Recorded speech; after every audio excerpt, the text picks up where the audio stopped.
त्यावेळेस मला 6-7 तास त्या ठिकाणी पोलीस स्टेशनमध्ये आम्हाला बसवलं होतं. सातत्याने एक म्हणलं जातं की महाराष्ट्र नवनिर्माण सेना हा शहरी पक्ष आहे. हा आरोप कोण करतं की ज्यांना अक्कल नाही असं मी म्हणेन. महाराष्ट्र नवनिर्माण सेनेच्या कार्यकर्त्यांची गर्दीच करायची म्हणलं तर स्वारगेट पुरणार नाही. मनसेनी स्वतः त्या ठिकाणी बांधावर जाऊन मदत केली आहे की या महाराष्ट्रामध्ये आता एकच हिरा आहे. एका बाजूला हिंदुत्व म्हणायचं, आज अजितदादांना मांडीला लावून बसलेले आहेत. त्या ठिकाणी शरद पवार साहेबांनी आतापर्यंत अनेक लोकांच्या पाठीत खुंजर कुपसाचं काम केलं. हे जे बोलतात त्याच पद्धतीने राजसाहेब वागतात. नमस्कार, मी संतोष पाटील. आपल्या मनसे सोशल या चॅनलवरती सर्व दर्शकांचं मी सहर्ष स्वागत करतो. आपला कार्यक्रम इंजिन इन्साइट्स याच्यामध्ये आज आपले पाहुणे आलेले आहेत, जे आपल्या महाराष्ट्र नवनिर्माण सहकार सेनेचे अध्यक्ष श्री दिलीप बापू धोत्रे यांना आपण आज आमंत्रित केले आहेत. आणि बापू आज सोलापूर पंढरपूर असा प्रवास करत आपल्यापर्यंत आलेले आहेत. बापू, तुमचं सहर्ष स्वागत. आज आपल्या कार्यक्रमात तुम्ही आल्याबद्दल तुमचं मनपूर्वक स्वागत करतो. बापू, ह्या कार्यक्रमाच्या बद्दल थोडंसं तुम्हाला मागचं एक कारण सांगतो करायचं की हा कार्यक्रम करण्यामागचा उद्देश बापू आपला असा आहे की महाराष्ट्र नवनिर्माण सेनेचे जे अंगीकृत संघटना आहेत त्यांच्या कामाची व्याप्ती आणि त्यांचं काम हे कशा पद्धतीने केलं जातं आणि हे कशा पद्धतीने लोकांपर्यंत पोहोचलं जातं, म्हणून आपण हा कार्यक्रम चालू केला आहे की ज्याचं नाव इंजिन इन्साइट्स आहे. तर बापू, हे सुरू करत असताना पहिला प्रश्न मला असा विचारावा वाटतो की राजसाहेबांच्या बरोबरचा तुमचा प्रवास कधीपासून आहे? प्रवास खूप जुना आहे. 1992 साली ज्यावेळेस मी 12वी सायन्सला होतो त्यावेळेस मी भारतीय विद्यार्थी सेनेचा पंढरपूरला कॉलेज प्रमुख झालो होतो, एका युनिटचा प्रमुख झालो होतो. आणि आता जे आपलं स्वप्न पूर्ण झालं राम मंदिराचं, बरं, त्यावेळेस मी भारतीय विद्यार्थी सेनेचा कॉलेज प्रमुख होतो त्या वर्षी. म्हणजे तुम्हाला ती अख्खी चळवळ माहिती आहे सगळी. आणि त्या दिवशी ज्या दिवशी त्या ठिकाणी बाबरी मस्जिद पाडली गेली त्या दिवशी मी स्वतःच्या हाताने खडून भारतीय विद्यार्थी सेनेच्या बोर्डवर लिहिलं होतं, आमचं स्वप्न पूर्ण झालं. त्यावेळेस मला 6-7 तास त्या ठिकाणी पोलीस स्टेशनमध्ये आम्हाला बसवलं होतं. जो बोर्ड मी लिहिला होता भारतीय विद्यार्थी सेनेचा, तो बोर्ड देखील त्या ठिकाणी काढून पोलिसांनी जप्त केला होता. 1992ला मी कॉलेज प्रमुख होतो. त्याच्यानंतर मी भारतीय विद्यार्थी सेनेचा उपशहराध्यक्ष झालो, भारतीय विद्यार्थी सेनेचा शहराध्यक्ष झालो, भारतीय विद्यार्थी सेनेचा उपतालुकाध्यक्ष झालो, भारतीय विद्यार्थी सेनेचा तालुकाध्यक्ष झालो, भारतीय विद्यार्थी सेनेचा उपजिल्हाध्यक्ष झालो, भारतीय विद्यार्थी सेनेचा जिल्हाध्यक्ष झालो. या सगळ्या गोष्टी होत असताना त्याचबरोबर मला त्यावेळेस मी शिवसेनेचा उपजिल्हा प्रमुख झालो. म्हणजे तुमचा अगदी टप्प्याटप्प्याने हा प्रवास पुढे घेत चाललाय. त्याच्यानंतर ज्या दिवशी महाराष्ट्र नवनिर्माण सेनेची स्थापना झाली त्या दिवशी पहिल्या दिवसापासून मी माननीय राजसाहेब ठाकरेंबरोबर आहे. कारण मला दुसरा नेताच माहीत नाही. बाळासाहेब ठाकरे आणि राजसाहेब ठाकरे. असं काय वाटलं बापू तुम्हाला राजसाहेबांच्या बरोबर की आत्ता तुम्ही हे वाक्य म्हणता की दुसरा नेताच माहीत नाही? राजसाहेबांना ज्यावेळेपासून मी बघतोय, राजसाहेबांचे त्यावेळेपासूनचे विचार, त्या विचाराला प्रेरित होऊन खरं तर म्हणजे राजसाहेब लोकांना कळलेच नाहीत. अनेक लोकांना राजसाहेबांसारखा व्हिजन असणारा नेता या देशामध्ये नाही, राज्यात नाही म्हणत नाही मी, या देशात राजसाहेबांसारखं व्हिजन असणारा नेता नाही. राजसाहेबांसारखं म्हणजे शेतकरी असतील, कामगार असतील, महिला भगिनी असतील, विद्यार्थी असतील, तरुणी असतील, या सगळ्यांबाबतीत राजसाहेबांची विचार करण्याची जी क्षमता आहे, राजसाहेब जे विचार करतात, ज्या पद्धतीने राजसाहेब आज त्या ठिकाणी करतात, ते सगळ्या विचारांमुळे मी राजसाहेबांबरोबर आहे. मी भारतीय विद्यार्थी सेनेचा अध्यक्ष किंवा जिल्हाध्यक्ष किंवा शिवसेनेचा उपजिल्हाध्यक्ष असताना महाराष्ट्र नवनिर्माण सेनेची स्थापना झाली. पहिल्या दिवसापासून मी राजसाहेबांबरोबर आहे. महाराष्ट्र नवनिर्माण सेनेचा मी पहिल्यांदा जिल्हाध्यक्ष झालो. त्यानंतर महाराष्ट्र नवनिर्माण सेनेचा मी सोलापूर जिल्हा संघटक झालो. माझ्या अंतर्गत 3 जिल्हाध्यक्ष काम करत होते. त्याच्यानंतर माननीय राजसाहेबांनी मला पक्षाचं सरचिटणीसपद दिलं. त्यानंतर मला सहकारी सेनेचं अध्यक्षपद दिलं आणि मग साहेबांनी मला नेते हे पद दिलं आहे. म्हणजे मी या राजकारणातलं असं एकही पद नाही की ज्या पदावर मी काम केलेलं नाही. 1992 ते 2024 असा 32 वर्षांचा प्रवास माझा राजसाहेबांबरोबर आहे. मला वाटतं तुमचं हे ऐकल्यानंतर आमच्या दर्शकांपर्यंत एक निश्चितच एक मेसेज गेला असेल की अगदी पहिली जो टप्पा असतो राजकारणाचा तिथून सुरुवात करून, म्हणजे आपण जे म्हणतो की ग्रास लेवलला काम करणं, ग्रासरूट लेवलला काम करणं जे असतं, आणि तिथून ते आज पक्षाच्या नेतेपर्यंतचा तुमचा प्रवास, आणि हे करू शकता म्हणजे हे मला वाटतं की फार लोकांना आणि बघणाऱ्यांना सुद्धा हे कळेल की हा तुमचा प्रवास किती घेण्यासारखं खूप असणार आहे याच्यात. म्हणजे त्याचा उलगडा आपण आता करूच येणाऱ्या या मुलाखतीमध्ये, त्याच्यातनं काय किती खडतर होता आणि ह्याचं मला वाटतं एक उत्साहपूर्वक सुद्धा याच्यातनं गोष्टी होती. तर आता जसं तुम्ही म्हटलं बापू की सहकार क्षेत्राचं तुम्हाला मनसेची सहकार सेनेचं तुम्हाला अध्यक्षपद दिले, तर या सहकार क्षेत्राबद्दलच थोडासा इतिहास आणि महाराष्ट्राला त्याला लाभलेला वारसा ह्याचं थोडक्यात जरा तुम्ही सांगताय का? सहकार क्षेत्र आज महाराष्ट्राला सांगायची गरज नाही, कारण विना सहकार नाही उद्धार. सहकारामध्ये कसं आहे की एकमेका सहाय्य करू अवघे जरू सुपंथ. एकमेकाला मदत केली की निश्चितपणे त्या ठिकाणी विकास होत असतो. स्वर्गीय डॉक्टर विठ्ठलराव विखे पाटलांनी आपल्या देशामध्ये राज्यामध्ये पहिला साखर कारखाना सहकारीचा तोर सुरू केला. त्याच्या अगोदर पण ही चळवळ चालू झाली.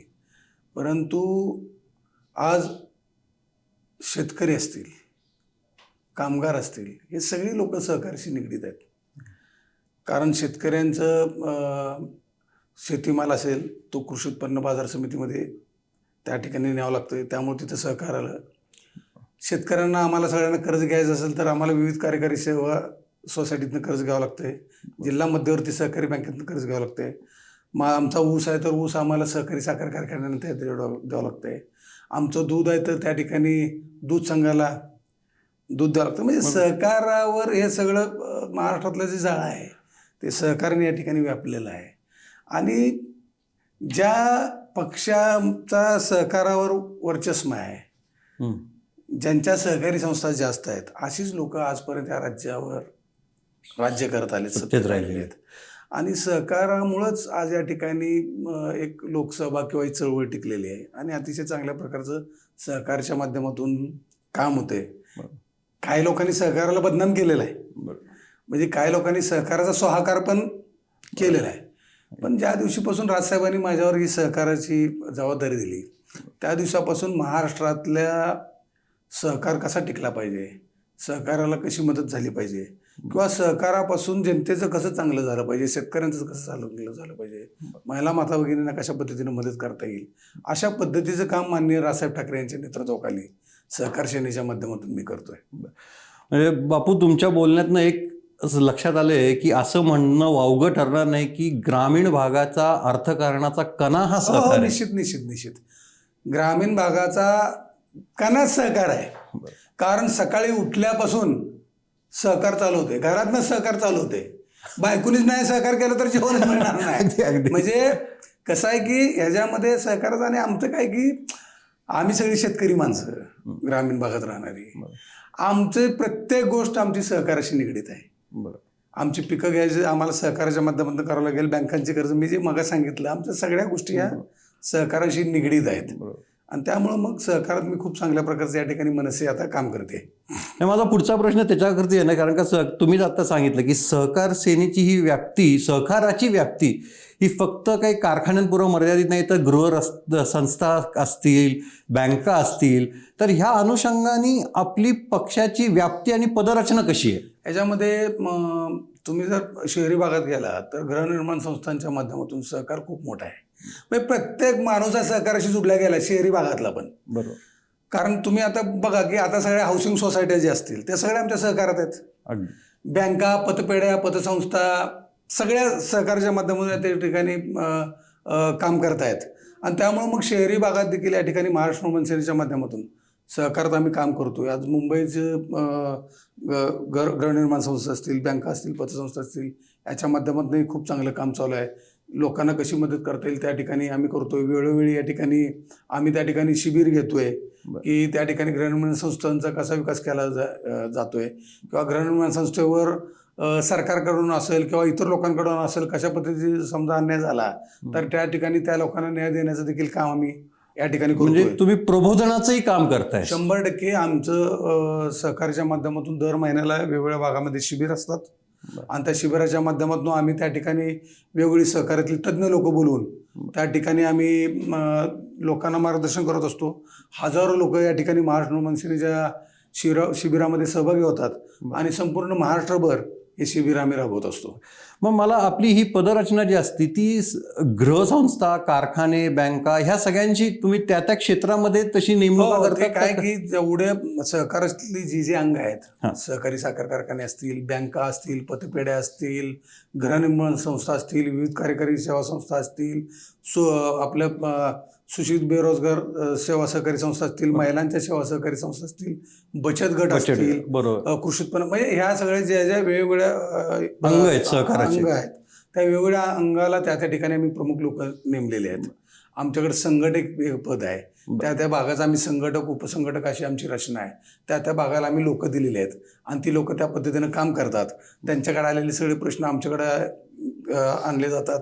त्यामधनं विचारातून वेळ प्रसंगी आंदोलन करावं लागतं त्याला आंदोलनातून सहकार मंत्री असतील, मुख्यमंत्री असतील, या लोकांना भेटून या सगळ्या प्रश्नांची आम्ही त्या ठिकाणी सोडवणूक करत असतो. आणि आपणाला माहीत आहे की राजसाहेबांकडं कुठलाही प्रश्न नेला तर 2 मिनिटात त्या ठिकाणी उत्तर आहे. बरोबर. जे म्हणलं जातं न्याय हा शिवतीर्थावरतीच होतो. न्याय हा 100% शिवतीर्थावरती होतो. माननीय राजसाहेबांनी या ठिकाणी मध्यंतरीच कितीतरी शेतकऱ्यांचे प्रश्न होते, म्हणजे वेगवेगळ्या जिल्ह्यातल्या शेतकऱ्यांचं डिपॉझिट होतं, अनेक जिल्हा बँका त्या ठिकाणी. आता मी त्याच्यावरतीच येणार आहे की आज मनसे सहकार सेनेने हाताळलेले महत्वाचे विषय किंवा आंदोलनं ही कुठली आहेत? सगळ्यात महत्वाचं मनसे सहकार सेनेकडनं हाताळलेला विषय अनेक विषय आहेत. नाही, अगदी जे तुम्हाला आता जे आपण आपल्या दर्शकांकडून एखादं सांगू शकतो. सांगतोय की लॉकडाऊन झालं होतं. लॉकडाऊन झाल्यानंतर 2 वर्ष लॉकडाऊन झालं आणि महाराष्ट्रातल्या लाखो माता भगिनींनी या ठिकाणी महिला बचत गटाच्या माध्यमातून वेगवेगळ्या मायक्रो फायनान्स कंपन्यांकडून कर्ज घेतले होते. आणि कर्ज घेतलं, कच्चा माल विकत घेतला, त्याचा पक्का माल तयार केला, परंतु पक्का माल विकायला मार्केटच त्या ठिकाणी नव्हतं, कारण पूर्ण जग बंद पडलं होतं. अगदी बरोबर. उदाहरणार्थ समजा मी एक महिला आहे, मी एखाद्या मायक्रो फायनान्सकडनं 30,000 रुपये कर्ज घेतलं आणि त्या 30,000 रुपये मी कर्ज घेऊन मी 10,000चं लोणचं तयार केलं, 10,000 रुपयाचं पापड केलं आणि 10,000 रुपयाची शेंगा चटणी शेवया केल्या. मी तो कच्चा माल बाजारात विकत आणला, घरात बसून मी पक्का माल तयार केला आणि मी असा विचार केला की बाबा हे 30,000 रुपयाचा माल बाजारात विकला तर ह्याचे 40,000 होतील, बरोबर, त्यातनं हप्ताही जाईल, उरलेल्या पैशातनं माझा प्रपंच चालेल. अशा पद्धतीने मी केलं होतं. परंतु लॉकडाऊन पडल्यामुळे तो तयार केलेला कच्चा माल पूर्ण नासला, सडला, कजला, कारण हे सगळे नाशवंत पदार्थ अगदी 2-3 महिन्याच्या वर टिकू शकत नाहीत. आणि मग 3 महिन्यानंतर त्या पदार्थाचा वास यायला लागला, घरात बुरशी लागली, नाविलाजाने मला तो पदार्थ बाहेर, ती वस्तू बाहेर फेकावं लागल्या. ह्याचा अर्थ असं झालं की मला जे भांडवल दिलं होतं, मला जे कर्ज दिलं होतं ते माझं बुडलं होतं. परंतु मायक्रो फायनान्स कंपन्या प्रचंड महिलांना त्या ठिकाणी त्रास देत होत्या. महाराष्ट्रामध्ये अनेक ठिकाणी या त्रासाला कंटाळून विविध भागामध्ये महिलांनी आत्महत्या देखील केल्या होत्या. कारण महिलांचं कसं होतं की मायक्रो फायनान्सवाले काय करायचे, समजा मी कर्ज घेतलं, मी थकलोय, माझ्या घरात यायचं वसुलीसाठी, मग तुम्ही कर्ज भरत नाही ना, मग तुमचा TV उचलतो, गॅसची शेगडी नेतो, सिलेंडर नेतो, अशा पद्धतीने त्या ठिकाणी त्रास देत होते. आणि मग महिलांना वाटायचं की माझी शेगडी आणि गॅस सिलेंडर जर नेलं तर माझी आबरू जाईल, लोक असतील, चर्चा करतील, म्हणून महिलांनी आत्महत्या केली. अरे बाप. आणि मग माननीय राजसाहेब ठाकरेंच्या आदेशाने संपूर्ण महाराष्ट्रभर प्रत्येक जिल्हाधिकाऱ्यालयावर महाराष्ट्र नवमान सेनेच्या वतीने आम्ही मोर्चे काढले आणि त्या ठिकाणी सरकारला, बँकांना, रिझर्व्ह बँकेनं आम्ही पटवून दिलं की तुम्ही सांगताय की लॉकडाऊन आहे, पूर्ण देश बंद पडलाय. बरोबर. आणि मग पूर्ण देश बंद पडला असताना आम्हाला 1 रुपयाचं इन्कम नसताना ही जुलमी वसुली कशासाठी? आणि दुसरं असं होतं की आपल्या माता भगिनींच्या लक्षातच आलं नाही, ज्यावेळेस आम्ही एखाद्या मायक्रो फायनान्सकडनं किंवा एखाद्या बँकेकडनं आम्ही कर्ज घेतलेलं असतं त्यावेळेस आमच्याकडून इन्शुरन्सच्या पोटी आमच्याकडनं काही रक्कम त्यांनी कट करून घेतलेली असते. कारण समजा जर माझा धंदा बुडला, नैसर्गिक आपत्तीने जर माझा धंदा बुडला तर त्या माझ्या मिळालेल्या कर्जाला त्या ठिकाणी कारण पाहिजे. त्यांनी आमच्याकडनं इन्शुरन्स घेतलेला होता. त्या ठिकाणी करोडो रुपये महिलांकडून घेतले होते, परंतु एकाही महिलेला त्या ठिकाणी इन्शुरन्स दिला गेला नाही. आणि आम्ही सरकारकडे मग मागणी केली होती की आम्हाला इन्शुरन्स पाहिजे. तुम्ही कबूल केलंय की नैसर्गिक आपत्ती आमचं सगळं भांडवल बुडलंय, तर आम्हाला ते हे झालं पाहिजे. हे ज्यावेळेस सरकारच्या लक्षात आलं त्यावेळेस महाराष्ट्र नवनिर्माण सेनेच्या या आंदोलनाची दखल घेऊन सर्व जिल्हाधिकारी असतील, विभागीय आयुक्त असतील, मुख्यमंत्री असतील, या सगळ्या लोकांनी आदेश काढले होते, लेखी आदेश, ही सगळी वसुली थांबवा. आणि आपल्यामुळं त्यामुळं दिलासा मिळाला. म्हणजे मोठं यश हे संपादन केलं. प्रचंड मोठं यश ते आपण महिलांना, अनेक महिलांच्या आत्महत्या होण्यापासून ते रोखलं. वेगवेगळ्या कंपन्या, कारखान्यांमध्ये, समजा साखर कारखाने असतील, दूध संघ असतील, ज्या ज्या ठिकाणी शेतकऱ्यांना त्रास होतोय त्या त्या ठिकाणी आंदोलनाच्या माध्यमातून, ज्या जिल्हा बँका शेतकऱ्यांना कर्ज देत नव्हतं, कारण जिल्हा बँक ही शेतकऱ्यांची वर्धाई नाही, बरोबर, आईच आहे. की शेतकरी कसं आहे की बाबा शेतकऱ्यांनी पीक लावताना बँकेकडनं कर्ज घ्यायचं किंवा सोसायटीकडनं कर्ज घ्यायचं, माझं पीक आलं, पीक मी बाजारात विकल्यानंतर ते मी कर्ज फेडायचं. परंतु काय जिल्हा बँकेने सिबिल आणि अशा सगळ्या गोष्टी, कारण काय झाले की अनेक जिल्हा बँकांचे संचालक मंडळ असतील, चेअरमन असतील, ह्या लोकांनी स्वतःच्या नातेवाईकालाच कर्ज वाटून घेऊन अनेक जिल्हा बँका त्या ठिकाणी मोडीत काढण्याचं महापाप केलं.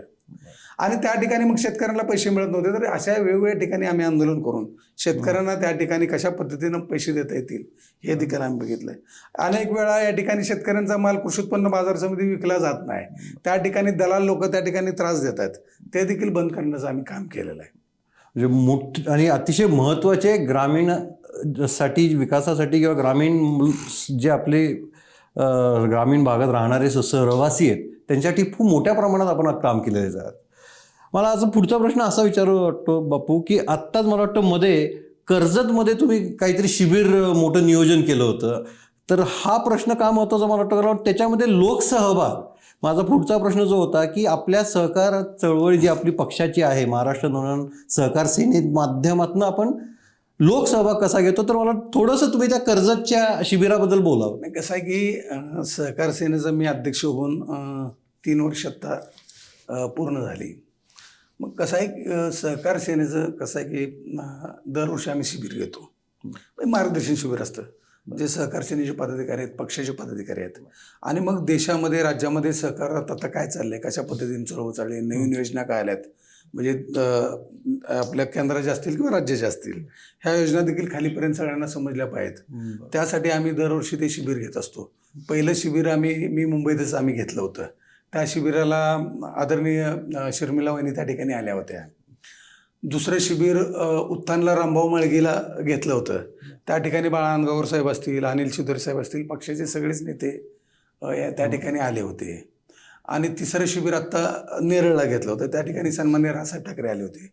परंतु या शिबिरामध्ये जी तिन्ही शिबिरं झाली, या शिबिरामध्ये सहकारातली, आपल्या देशातली, राज्यातली जी तज्ज्ञ मंडळी आहेत, म्हणजे गृहनिर्माण संस्था असतील त्यातले तज्ज्ञ मंडळी, सहकारी कारखान्याच्या संदर्भातले तज्ज्ञ मंडळी असतील, बेरोजगारांच्या संदर्भातले तज्ज्ञ मंडळी असतील, महिला बचत गटाच्या संदर्भातले तज्ज्ञ, जे देशातले, राज्यातले तज्ज्ञ लोक आहेत, बँकांच्या मधले, पतसंस्थांच्या मधले, त्या सर्व लोकांना त्या ठिकाणी बोलवून या ठिकाणी सर्व पदाधिकाऱ्यांना मार्गदर्शन केलं जातं. आता जर तुम्ही बघितलं नेरळच्या शिबिराला, तर याच्यामध्ये गृहनिर्माण संस्थेचे पदाधिकारी त्या ठिकाणी म्हणजे तज्ज्ञ लोक आले होते, सेवा सहकारी संस्थांचे आले होते, सूचित बेरोजगारांचे आले होते, त्याचबरोबर बँकांचे आले होते. म्हणजे नावच घ्यायचं झालं तर राज्य सहकारी बँकेचे जे अध्यक्ष आहेत, प्रशासक आहेत, विद्याधर अनस्कर साहेब त्या ठिकाणी आले होते. गृहनिर्माण संस्थांचे त्या ठिकाणी वडरे साहेब आले होते. अनेक लोक, म्हणजे जे तज्ज्ञ लोक आहेत, हे तज्ज्ञ लोक त्या ठिकाणी आले होते. या लोकांनी मार्गदर्शन केलं आणि त्याचा फायदा महाराष्ट्राला झाला. महाराष्ट्र नवनिर्माण सेनेच्या लोकांनी हे सगळ्या माहित्या घेऊन त्या ठिकाणी सहकारात कुठले संस्था उभ्या केल्या पाहिजेत, कशा पद्धतीने त्याची नोंदणी केली पाहिजे, किती सभासद संख्या असते, मग त्या संस्थेचा ग्रामीण भागामध्ये असेल किंवा शहरी भागामध्ये असेल कसा फायदा होतो, केंद्राच्या काय योजना आहेत, त्याच्या काय सबसिडी आहेत, राज्याच्या काय योजना आहेत, राज्याचा किती सहभाग आहे, हे देखील त्या ठिकाणी आपण पदाधिकाऱ्यांना किंवा कार्यकर्त्यांना सांगतोय. आणि त्या पद्धतीने मग ते सगळीकडे स्प्रेड होऊन त्या ठिकाणी आज महाराष्ट्रातल्या अनेक लोकांना त्याचा फायदा होतो. मला वाटतं हे निवासी शिबिर घेतलं होतं तुम्ही? हो, कारण प्रत्येक शिबिर हे निवासी शिबिरच असतं. ते 2 दिवसाचं शिबिर असतं, कारण एका दिवसात ह्या सगळ्या गोष्टी होत नाहीत. कारण सहकारामध्ये जर विचार केला तर अनेक या ठिकाणी अंग आहेत सहकाराची, त्यामुळं त्या अंगावर किमान 1 तास ते 1.5 तास तर मार्गदर्शन अपेक्षित असतं. आणि त्यामुळे वेळ आणि या सगळ्या गोष्टीमुळे आम्ही ते 2 दिवसाचं शिबिर, ऍक्च्युली सहकाराचं 1 महिनाभर शिबिर चाललं तर ते कमी आहे अगदी, परंतु लोकांचा वेळ किंवा अशा सगळ्या गोष्टी धावपळी जीवनात आपलं 2 दिवसाचं आम्ही शिबिर घेतो. मला वाटतं म्हणजे पक्षाच्या माध्यमातून तुम्ही हे सगळ्या जणांना एका व्यासपीठावरती आणलं, हे लोकांसाठी हे फार, आणि म्हणजे आपल्याबरोबर जे लोक मतदार आहेत, लोक आहेत, इतर पक्षातले आपले जे कार्यकर्ते असतील, ह्या सगळ्यांना भरपूर त्याचा फायदा झाला असं नशीब. कसं आहे की हे सगळं विजन माननीय रावसाहेब ठाकरे यांचं आहे. मान्य राजसाहेबांनी कायम आम्हाला सांगितले की सहकार टिकला पाहिजे, सहकार जगला पाहिजे आणि सहकार चळवळी चालू राहिली पाहिजे.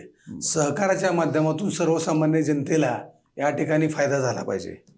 त्यामुळं मान्य राजसाहेबांचं जे विजन आहे आणि राजसाहेबांच्या आदेशानुसारच या सगळ्या गोष्टी आमच्या चालू असतात.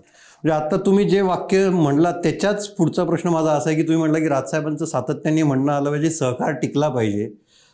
सध्या बापू खाजगीकरणाचा जो काय सध्या एक चालू आहे म्हणजे कारखाने असतील, बँका असतील, तर त्याच्याबद्दल जरा भूमिका काय आपली? काय याच्यामध्ये की काही लोक हे स्वार्थी लोक आहेत. महाराष्ट्रामध्ये असेल, देशामध्ये असेल, काही लोक चांगल्या चालणाऱ्या देखील सहकारी संस्था त्या ठिकाणी अडचणीत आणायच्या आणि त्या सहकारी संस्था अडचणीत आणून त्या सहकारी संस्थेचा आपण स्वतः मालक झालं पाहिजे अशा पद्धतीचं काही लोकांचं वर्तन आहे. आणि असे जे दरोडेखोर लोक आहेत, मी त्यांना दरोडेखोरच म्हणेन, चोर म्हणेन, बरोबर, असे जे दरोडेखोरून चोर आहे या लोकांची संख्या जास्त आहे. या लोकांनीच अशा पद्धतीनं मग सहकारी संस्था अडचणीत आणायच्या, त्या मोडीत काढायच्या, त्याचा लिलाव करायला लावायचा आणि तो स्वतःच आपल्या कुठल्या तर बगल बच्च्याला, नातेवाईकाला घ्यायला लावायचा आणि त्याच्या माध्यमातून मग स्वाहाकार करायचा. अशा पद्धतीची एक वृत्ती आपल्याकडे फोफवते. परंतु कसं आहे की असं करत असताना देखील शेवटी कसं आहे की जैसे कर्म म्हणजे बाप्पा असं तुम्हाला म्हणायचं की मुठभर काहीतरी चुकीच्या लोकांच्या करण्यामुळं म्हणजे कर्तृत्वामुळं किंवा त्यांची जी सहकाराबद्दल असलेली त्यांच्या स्वार्थ आहे ह्याच्यामुळे सहकार क्षेत्र बदनाम होत आहे. 100% बदनाम झालंय, 100% बदनाम झालंय. ही काही लोक, स्वार्थी लोक या ठिकाणी सहकार संपवायला निघालेले आहेत. म्हणजे तुम्हाला सांगतो की राजसाहेबांचा करिश्मा, राजसाहेब नेरळच्या शिबिराला आले, राजसाहेबांनी भाषण केलं आणि राजसाहेबांनी सांगितलं की काही लोक सहकार मोडीत काढण्याचा प्रयत्न करतायत, त्या ठिकाणी सहकार अडचणीत आणतायत आणि स्वाहाकार करतायत असं राजसाहेबांनी सांगितलं. आणि त्याच्यानंतर काही सहकारी साखर कारखान्यांचे की काही संस्थांचे लिलाव होणार होते ते थांबले. हे एक यश आहे. बरोबर, हे म्हणजे माननीय राजसाहेब ठाकरेंचा करिश्मा आहे. बरोबर, अगदी मोठी गोष्ट आहे. बापू, ह्याच आता पुढच्या येणाऱ्या काळामधील तुम्हाला सहकाराचे कुठले महत्वाचे विषय वाटतात की जे हाताळणं तुम्हाला गरजेचे वाटतं? नाही, ह्याच्यामध्ये सहकाराचे सगळेच विषय महत्त्वाचे आहेत. या ठिकाणी सरकारने गृहनिर्माण संस्थांच्या विषयात सुद्धा लक्ष घातलं पाहिजे, त्या ठिकाणी मदत केली पाहिजे. या ठिकाणी तरुणांच्या जी सेवा सहकारी संस्था आहेत, बेरोजगार सहकारी संस्था आहेत, महिलांच्या सहकारी संस्था आहेत, ह्या लोकांना सगळ्यांना मदत केली पाहिजे. ग्रामीण भागामध्ये साखर कारखाने असतील, कृषी उत्पन्न बाजार समिती असतील, त्या ठिकाणी विविध सहकारी संस्था असतील, सोसायटी असतील, दूध संघ असतील, या ठिकाणी ज्या ज्या संस्था अडचणीत आल्या त्यांना मदत करून त्या संस्थांच्या माध्यमातून सर्वसामान्य लोकांना कसा फायदा करता येईल हे सरकारने बघितलं पाहिजे. आता तुम्ही आत्ता एक विषय घेतला होता खाजगीकरणाचा, की काय कसं आहे की सहकारी संस्थांना मदत करण्याऐवजी उगाच तुम्ही एक 7-8 कंपन्या घेणार आणि त्याच लोकांचं रजिस्ट्रेशन करून घेऊन त्यांनाच वेगवेगळी कामं देणार, तर मुंबईत तशा पद्धतीनं चाललं आहे. सरकारने त्यात लक्ष घातलं पाहिजे, सगळ्यांना कामं मिळाली पाहिजेत. ॲक्च्युली तुम्ही एका बाजूने सांगता की तुम्ही संस्था नोंदणी करा, रजिस्ट्रेशन करा, संस्था या ठिकाणी हजारोच्या संख्येने रजिस्ट्रेशन होत आहेत आणि तुम्ही 5-7 लोकांनाच काम देणार महाराष्ट्रातलं सगळं, हे चुकीचं आहे. हे देखील मान्य राजसाहेबांच्या माध्यमातून आम्ही ह्याला आवाज उठवला जाणार, निश्चितपणे आवाज उठवणार, आम्ही आवाज उठवतोय. निश्चितपणे येणाऱ्या काळामध्ये असं होणार नाही. सगळ्या संस्थांना मान्य राजसाहेब ठाकरेंच्या माध्यमातून आम्ही निश्चितपणे मदत करू, एवढे शब्द देतो मी. बापू, आता तुम्ही सहकाराबद्दल आणि सहकार क्षेत्राबद्दल आणि महाराष्ट्र नवनिर्माण सहकार सेनेबद्दल भरभरून बोलला. तुम्ही आज आपल्या दर्शकांपर्यंत त्याची माहिती पोहोचवली. आता एक मला जो प्रश्न तुम्हाला विचारावा असं वाटतो, सातत्याने एक म्हणलं जातं की महाराष्ट्र नवनिर्माण सेना हा शहरी पक्ष आहे. हा आपल्या म्हणजे मनसेवरती हा आरोप केला जातो. तुम्ही ग्रामीण भागाचं नेतृत्व करता, आज तुम्ही पक्षाचे ग्रामीण नेते आहात. मला वाटतं ह्याचं उत्तर आज तुमच्याकडनं नक्कीच आमच्या दर्शकांना अपेक्षित आहे. कसं आहे, हा जो आरोप आहे, हा आरोप कोण करतं की ज्यांना अक्कल नाही, असं मी म्हणेन, ज्यांना कळत नाही. अहो, मान्य राजसाहेब ठाकरे हे शेतकऱ्यांच्या बाबतीत आज वेळोवेळी मुख्यमंत्र्यांना भेटत आहेत. महाराष्ट्रातील वेगवेगळ्या भागातील शेतकरी असतील, कष्टकरी असतील, मजूर असतील, हे सगळे ग्रामीण भागातले लोक आज राजसाहेबांकडे येत आहेत. काय येत आहेत तर सध्या महाराष्ट्रातलं राजकारण तुम्ही बघितलं, भारतीय जनता पार्टी असू द्या, 2 शिवसेना असू द्या, 2 राष्ट्रवादी असू द्या, नंतर काँग्रेस असू द्या, ह्या लोकांना काय देणं घेणं आहे का? टीव्ही लावला की हा इकडे गेला, तो तिकडे गेला, ह्याला नोटीस आली, हा जेलमध्ये गेला, मग याने असं केलं, तो गद्दार का, हा नालाय का, हा चांगलं. ह्याच्यापेक्षा टीव्हीवर काहीच दिसत नाही. अगदी. मग शेतकऱ्यांच्या प्रश्नासाठी सध्या लढतंय कोण? कामगारांच्या प्रश्नासाठी लढतंय कोण? महिला माता भगिनींच्या प्रश्नासाठी लढतंय कोण? तर ते उत्तर एकच आहे, माननीय राजसाहेब ठाकरे.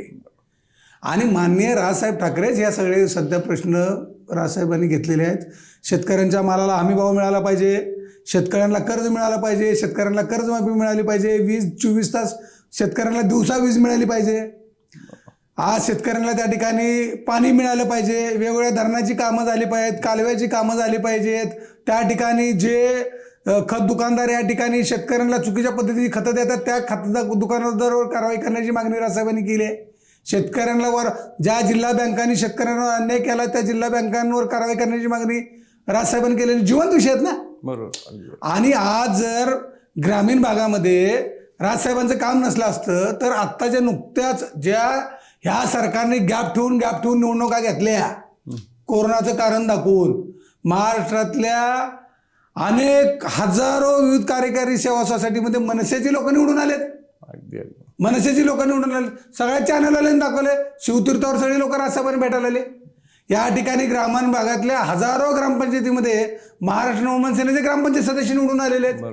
हे सगळ्या लोकांनी बघितलंय. आत्ताच पुण्यामध्ये गेल्या माझ्या मते 15-20 दिवसापूर्वी महाराष्ट्रातील सगळे ग्रामपंचायत सदस्य, सगळे त्या ठिकाणचे विविध कार्यकारी सोसायटीचे सदस्य, वेगवेगळ्या कृषी उत्पन्न बाजार समितीचे सदस्य, सरपंच, मजूर फेडरेशनचे सदस्य, ह्या सगळ्या सहकारी संस्थांचे निवडून आलेले सदस्य ज्यांना आपण लोकप्रतिनिधी म्हणतो, त्या सगळ्या लोकांचा मेळावा झाला की महाराष्ट्राने बघितलं.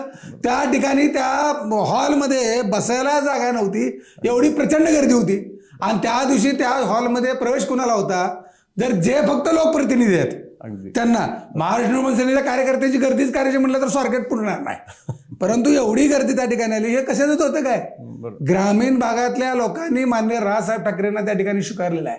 आणि राजसाहेबांचा इतिहास बघा, अख्खा ग्रामीण महाराष्ट्र जर कुणी पायाखालनं घातला असेल, पालथा घातला असेल तर राजसाहेब ठाकरे. लक्षात आलं का? की 4-5 जिल्ह्यापुरतं राजकारण राजसाहेब ठाकरेंनी केलेलं नाही. 2-4 जिल्ह्यामध्ये आपलं प्राबल्य हे करायचं आणि उगाच टीका करायची. अहो, जे लोक टीका करतात ना त्यांना कळतंय का? अहो, मान्य राजसाहेब ठाकरे सकाळी 6 वाजता येऊन बसलेले असतात खाली आणि महाराष्ट्रातल्या लोकांचे प्रश्न सोडवत असतात. बरोबर. लक्षात आलं का? ग्रामीण भागामध्ये सध्या सगळ्यात जास्त जर वर्चस्व असेल तर राजसाहेबांचं आहे. आज महाराष्ट्राच्या मनामनात राजसाहेब आहेत, परंतु निवडणुकाच झाल्या नाहीत. येणाऱ्या निवडणुकीत कळेल की ग्रामीण भागात मनसे आहे का नाही. लक्षात आलं का? आज एवढे मोर्चे, एवढे कोण येते? अहो, कोरोनाच्या काळामध्ये सगळे नेते लोक ज्यावेळेस लपून बसले होते ना, राजसाहेब ठाकरे एकटे मैदानात होते. त्यांनी कधी विचार केला नाही मला कोरोना होईल का नाही, किंवा महाराष्ट्र सैनिक जे ग्रामीण भागातले आहेत त्यांनी कधी स्वतःच्या जीवाचा विचार केला नाही. पण ग्रामीण भागातला एकही माणूस, एकही माझी माता भगिनी उपाशीपोटी झोपता कामा नये ह्याची 2 वर्ष काळजी मनसेने घेतली. त्यामुळं ग्रामीण भागातलं काम हे आम्हाला कोणाला म्हणजे कुणी आम्हाला सांगण्याची गरज पण नाही. बापू, मला वाटतं तुमचा आवेश बघून म्हणजे लक्षात येतं की तुम्हाला किती तळमळ आहे. म्हणजे हा प्रश्नावरचा आलेला चीड ही किती स्वाभाविक आहे हे नक्कीच दिसून येते. आणि मला वाटतं ह्या प्रश्नावरतीच मला वाटतं आपण हा शेवटच्या टप्प्यावरती आपला शेवटचा जो प्रश्न आहे ह्याच्यावरती येऊया की आज तुम्ही अगदी खुलासा करून सांगितला की जो आरोप केला जातोय की मनसे हा फक्त शहरी पक्ष आहे, याचा तुम्ही खुलासा करून अगदी उदाहरणं सकट सांगितला की आपण काय काय ग्रामीण भागात. याच्यामध्ये सरकारने आता मध्यंतरी ज्यावेळेस मराठवाड्यामध्ये अतिवृष्टी झाली, अनेक शेतकऱ्यांचं त्या ठिकाणी नुकसान झालं, काय शेतकऱ्यांनी आत्महत्या केल्या, मनसेने स्वतः त्या ठिकाणी बांधावर जाऊन मदत केली आहे. आम्ही कुणाकडनं डोनेशन घेतलेलं नाही किंवा आमच्या ताब्यात काय सरकार नाही की काढले तिजोरीतले पैसे दिले. आम्ही आमच्या खिशातले पैसे त्या ठिकाणी आम्ही ज्या शेतकऱ्यांचं नुकसान झाले त्या ठिकाणी आम्ही, मग तो मराठवाडा असू द्या, विदर्भ असू द्या, मध्य महाराष्ट्र असू द्या किंवा पश्चिम महाराष्ट्र असू द्या, त्या ठिकाणी ज्या शेतकऱ्यांचं त्या ठिकाणी अतोनात नुकसान झालं तिथं बांधावर गेलो आणि राजसाहेबांच्या माध्यमातून आम्ही त्या शेतकऱ्यांना पैसे दिले. आणि ज्या शेतकऱ्यांना आम्ही मदत केली आहे ते आमचे चेक ओटलेले आहेत. उगीच चेक लिहून दिला आणि ते बाउन्स झाला, असं काय घटना घडलेल्या नाहीत. लक्षात आलं का? की ग्रामीण आज शेतकरी असतील, कष्टकरी असतील, माता भगिनी असतील, या सगळ्यांना कळलंय की या महाराष्ट्रामध्ये आता एकच हिरा आहे, राजसाहेब ठाकरे. कुणावर विश्वास राहिलेला नाही. भारतीय जनता पार्टीने आज कशा पद्धतीची भूमिका घेतली आहे? एका बाजूला हिंदुत्व म्हणायचं, आज अजितदादांना मांडीला लावून बसलेले आहेत. एका ठिकाणी मुख्यमंत्र्यांनी सांगितलं की आम्ही राष्ट्रवादीच्या सोबत बसणं म्हणजे आमचा गळा घोटल्यासारखा होत होता म्हणून इकडे आलो. अजितदादा त्यांच्या मांडी लावून बसले. यांनी नीतिमत्ता राहिली का? त्या ठिकाणी शरद पवार साहेबांनी आतापर्यंत अनेक लोकांच्या पाठीत खुंजर खुपसाचं काम केलं. काय केलं महाराष्ट्रासाठी या लोकांनी? काँग्रेसची काय परिस्थिती आहे आज? शिवसेनेचे उद्धव ठाकरे त्या ठिकाणी म्हणत होते की मी जर काँग्रेस राष्ट्रवादीबरोबर गेलो तर आत्महत्या करेन. उद्धव ठाकरेंनी मुख्यमंत्रीपद भोगलं त्यांच्याबरोबर. परंतु माननीय राजसाहेब ठाकरे एकमेव असे नेते आहेत की जे बोलतात त्याच पद्धतीने राजसाहेब वागतात. आणि तुम्ही आत्तापर्यंतचा इतिहास काढा, महाराष्ट्र नवनिर्माण सेना स्थापन झाल्यापासून असू द्या किंवा माननीय राजसाहेब शिवसेनेत काम करत असल्यापासून असू द्या, राजसाहेबांनी कधीच खोटं आणि कधीच चुकीचं बोललेलं नाहीत. आणि राजसाहेबांनी जे जे बोलले ते केलेलं आहे. त्यामुळे महाराष्ट्राला कळून चुकलंय. महाराष्ट्राची एक आशा आहे राजसाहेबांकडं की आता तुम्ही ग्रामीण भागामध्ये जावा, चौड्यावर गल्ली गल्लीत शेताच्या बांधावर चर्चा आहे. लोक काय म्हणतात? नाही एकदा राज ठाकरेला देऊन बघू, बाद झाले, यांना वाढवून घ्या. भरपूर यांना आपण दिले पण हे सगळे खोटारडे निघालेत. आता एकदा राज ठाकरेंना देऊन बघू. येणारा काळ ठरवेल. अगदी अगदी. त्यामुळे निश्चितपणे या ठिकाणी राजसाहेबांबद्दल सांगणं, अहो जिथं ते आहे ना, जिथं प्रश्न असेल तिथं उत्तर फक्त मनसे आहे. बरोबर. ज्या ठिकाणी प्रश्न निर्माण होतील उत्तर फक्त मनसेने अख्खा महाराष्ट्र बघतोय, लोक बघतात. आता बघा ना वेगवेगळे विषय, आरक्षणाच्या विषयावर जे राजसाहेब ठाकरे बोलले होते तेच झालं ना. आज तुम्ही बघितलं, आज अधिवेशन घेतलं.